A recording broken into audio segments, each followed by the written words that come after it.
बॉलीवुड की धक धक गर्ल यानी माधुरी दीक्षित का हर कोई दीवाना है, लेकिन लोग उस समय हैरान हो गए जब उन्हीं की जैसी दिखने वाली एक और एक्ट्रेस ने 90 के दशक में ही बॉलीवुड में एंट्री ली, जिनकी एक झलक लोगों को दीवाना बनाने के लिए काफी थी। कल कॉलेज बंद हो जाएगा, तुम अपने घर को जाओगे।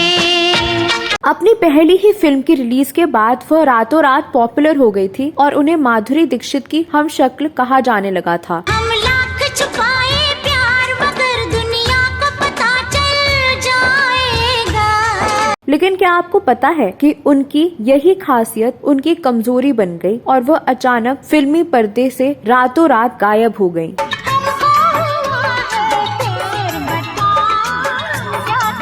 आपको ये जानकर आश्चर्य होगा कि उनके बॉलीवुड से इस तरह गायब होने की वजह टीम इंडिया का एक स्मार्ट, हैंडसम और डैशिंग क्रिकेटर भी था, जिससे उस अदाकारा को प्यार हो गया था। धीरे धीरे बात बढ़ी, चुपके से प्यार हो गया। लेकिन क्या आपको मालूम है कि जिस क्रिकेटर पर इस अदाकारा का दिल आ गया था वह पहले से ही शादीशुदा था और उसका एक बेटा भी था, और इस कारण इस अदाकारा पर होम ब्रेकर का टैग भी लगा था। आज के हमारे इस वीडियो में हम आपको इसी अदाकारा फरहीन के फिल्मी करियर और निजी जिंदगी की कहानी बताने वाले हैं। साथ ही हम बात करेंगे फरहीन और क्रिकेटर मनोज प्रभाकर की लव स्टोरी और शादी के बारे में कि आखिर इस अदाकारा ने मुस्लिम होते हुए भी एक हिंदू से शादी करने का फैसला क्यों लिया। तो आप बने रहिए हमारे साथ।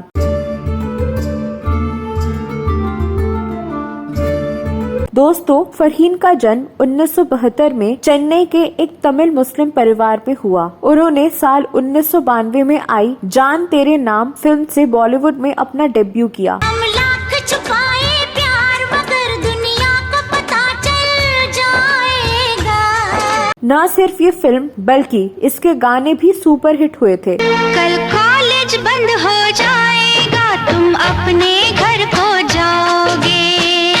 फिल्म का एक गाना तो काफी हिट हुआ था, जिसे फरहीन पर ही फिल्माया गया था। गाने के बोल थे, फर्स्ट टाइम देखा तुम्हें, फर्स्ट टाइम देखा तुम्हें हम खो गया, सेकंड टाइम में लव हो गया। अपनी पहली ही फिल्म से उन्होंने फैंस को अपना दीवाना बना लिया। फरहीन को उनकी पहली ही फिल्म के बाद माधुरी दीक्षित की हम शक्ल कहा जाने लगा। साल 1992 में आई फिल्म जान तेरे नाम की रिलीज के बाद वह रातों रात पॉपुलर हो गई थी। हालांकि फिल्म जान तेरे नाम के बाद उन्होंने सैनिक, नजर के सामने, फौज, दिल की बाजी और आग का तूफान जैसी कुछ फिल्मों में काम किया।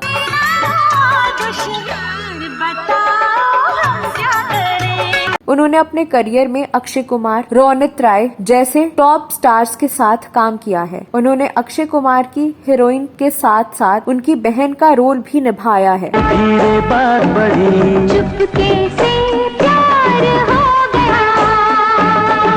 उनका नाम अभी तो बहुत कम सुनने को मिलता है, लेकिन 90 के दशक में उनका नाम काफी लोकप्रिय था। उनकी पॉपुलैरिटी में भी इजाफा हो रहा था और शायद इसी के चलते उन्हें साउथ में भी खूब ऑफर आए। साउथ में भी उन्होंने कुछ फिल्मों में काम किया, लेकिन उन्होंने अपने करियर में सिर्फ 17 फिल्में ही की। कॉलेज बंद हो जाएगा, तुम अपने घर को जाओगे।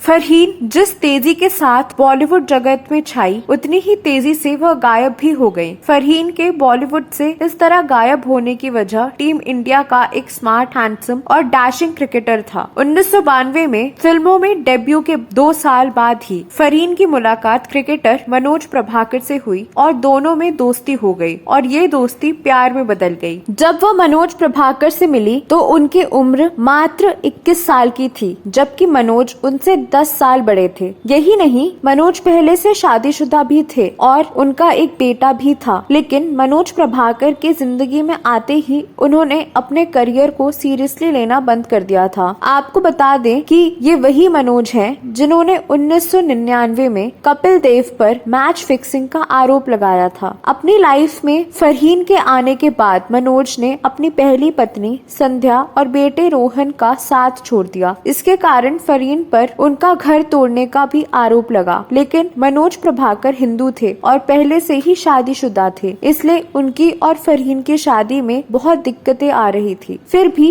उन्होंने मुस्लिम रीति रिवाज से शादी कर ली थी और उसके बाद उन्हें 2 बेटे हुए थे। फिर साल 2008 में मनोज का उनकी पहली पत्नी से तलाक हो गया और उन्होंने 2009 में फरहीन से हिंदू रीति रिवाज के साथ भी शादी कर ली। इस शादी में फरहीन के दोनों बेटे और इसके अलावा मनोज की पहली पत्नी का बेटा भी शामिल हुए थे। शादी के बाद वो मुंबई से दिल्ली शिफ्ट हो गयी और फिल्मों में काम करना बंद कर दिया। फरहीन प्रभाकर आज न सिर्फ अपने घर परिवार को संभाल रही हैं, बल्कि वह एक सफल बिजनेस वुमेन भी हैं। उनका अपना हर्बल स्किन केयर प्रोडक्ट्स का बिजनेस है। वह नेचुरेंस हर्बल नाम की कंपनी की डायरेक्टर हैं। मनोज प्रभाकर के पहली शादी से हुआ बेटा भी उन्हीं के साथ रहता है। वह उनके बिजनेस में हाथ बटाता है और उसकी शादी भी हो गई है। ऐसे में फरहीन 50 साल की उम्र में दादी भी बन गई। तो दोस्तों, आप फरहीन के बारे में क्या कहना चाहेंगे? ये वीडियो कैसा लगा जरूर बताएं। फरहीन के बारे में आपके पास कोई और जानकारी है तो कमेंट बॉक्स में अवश्य लिखें। अगले वीडियो में मैं फिर फिल्मों, गीतों और फिल्मी हस्तियों से जुड़ी कोई नई कहानी या नई जानकारी लेकर हाजिर हो जाऊंगी। तब तक के लिए नमस्कार।